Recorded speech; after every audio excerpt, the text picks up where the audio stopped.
Queria só uma explicação talvez um pouco mais clara para mim. Está em 1 Coríntios 14, 1 onde Coríntios fala 14. sobre os dons de profecia e de línguas. Eu entendo bem o contexto de Qual línguas. verso? É 14, 2. 2. Já estudamos sobre esse assunto, né? A gente entende línguas estrangeiras, a gente entende o Pentecostes, mas meu irmão, ele é pentecostal. E ele tem experiências vivas dele com o dom de línguas.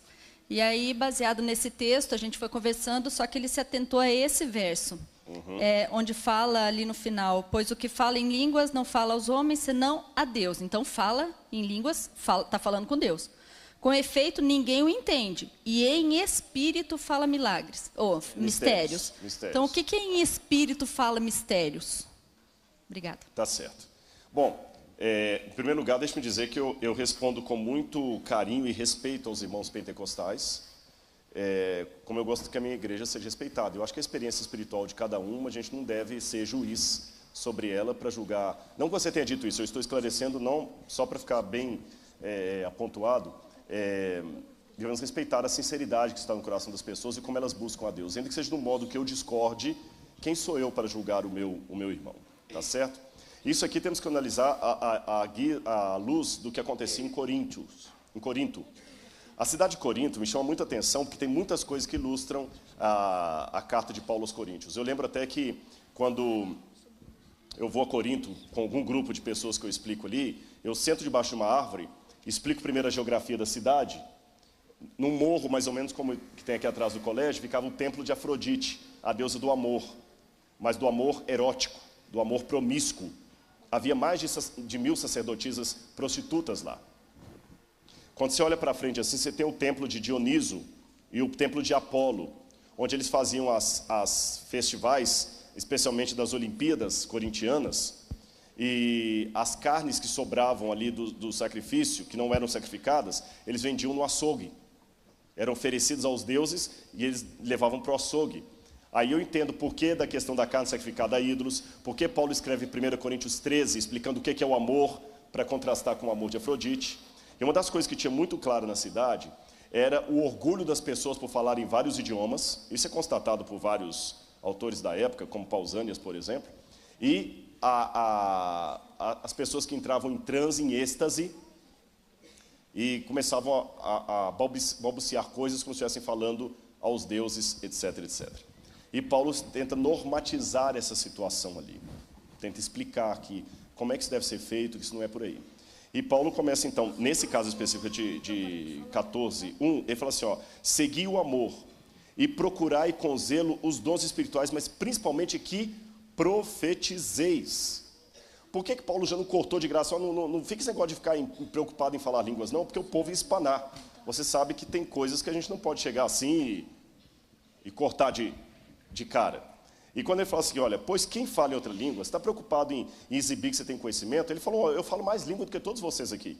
E nem por isso eu fico exibindo. Agora, se você fala e ninguém está entendendo na igreja, então você está falando só para Deus, meu irmão, porque ninguém está entendendo. Tá certo? Você não está falando aos homens, só a Deus. E ninguém o entende. Então, em espírito, você está falando mistérios. Só que Paulo mesmo vai explicar.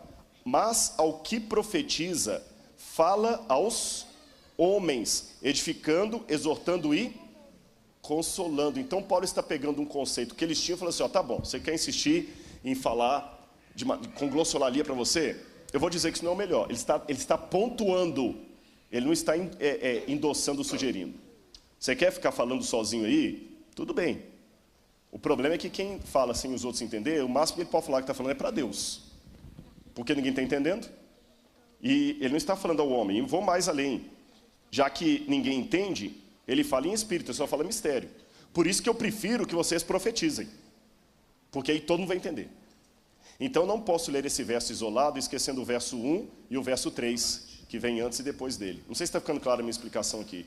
Paulo está descrevendo um comportamento para pontuar com outro que ele acha melhor. É como se alguém dissesse aqui assim, eu vou combinar uma coisinha com você que vou responder.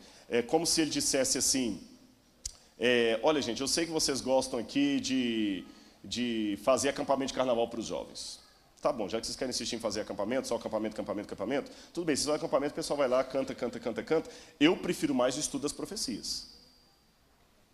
Percebeu a questão? Então, se eu olhar bem biblicamente, mesmo que eu fosse um pentecostal, um assembleano, eu ainda tinha que optar pelo dom de profecia, e não pelo dom de línguas. Porque Paulo falou assim, olha, já que você insiste nisso aí, você está falando para você e para Deus, mas olha, está aqui, claro aqui, ó. Segui o amor e procurai com zelo os dons espirituais, mas principalmente que profetizeis.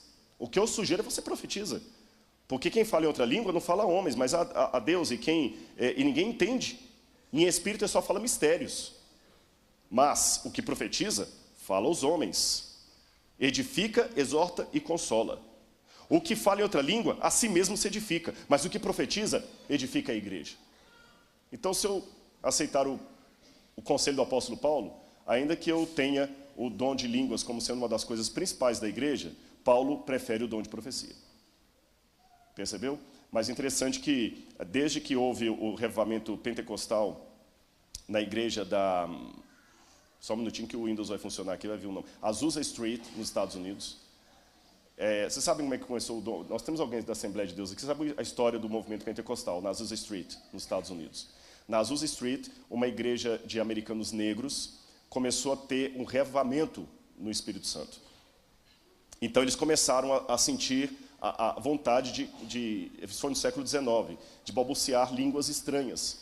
E aquele movimento espalhou pelos Estados Unidos, da Azusa Street, tanto é que é chamado o movimento da Azusa Street. Tem um livro da CPAD com esse nome, se não me engano, o movimento de Azusa Street. CPAD, não, desculpe, da editora Assembleia de Deus americana. Acho que tem em português esse livro, do movimento da Azusa Street. Então, da rua Azusa, da Azusa Street, ele foi se espalhando, e pegou em várias outras igrejas do mundo que começavam a manifestar o movimento pentecostal. Até que Berg e o seu outro irmão, lá na Europa, tiveram também uma ideia de trazer o movimento pentecostal para o Brasil, pediram a Deus uma visão de onde deveria ser esse movimento, olharam no mapa, apareceu o nome Belém. E eles então entenderam que Belém seria o lugar onde deveriam vir. Então eles vieram para o Brasil e iniciaram em Belém ali o movimento pentecostal, que hoje cresce muito. A Assembleia de Deus é a maior igreja pentecostal do Brasil, se não do mundo. Depois vieram outras, como a Igreja Brasil para Cristo, Deus é Amor, os movimentos carismáticos, até da Igreja Católica. Então, são irmãos sinceros que eu tenho que respeitar, mesmo discordando, eu tenho que respeitar. Você entendeu o ponto aqui, né? Eu tenho que respeitar no espírito como eu quero que me respeite. Mas com um carinho muito grande em Cristo, eu digo que pela Bíblia, Paulo sugere não o dom de línguas, mas o dom de profecia. É o que a Bíblia diz. Aí eu tenho que falar com a Bíblia com muito carinho, que há pessoas da Assembleia de Deus aqui. E deixa eu dizer que eu sempre sou chamado para falar na Assembleia de Deus, viu? Fiquem tranquilos lá. Mas entenderam o ponto? Então essa é a questão.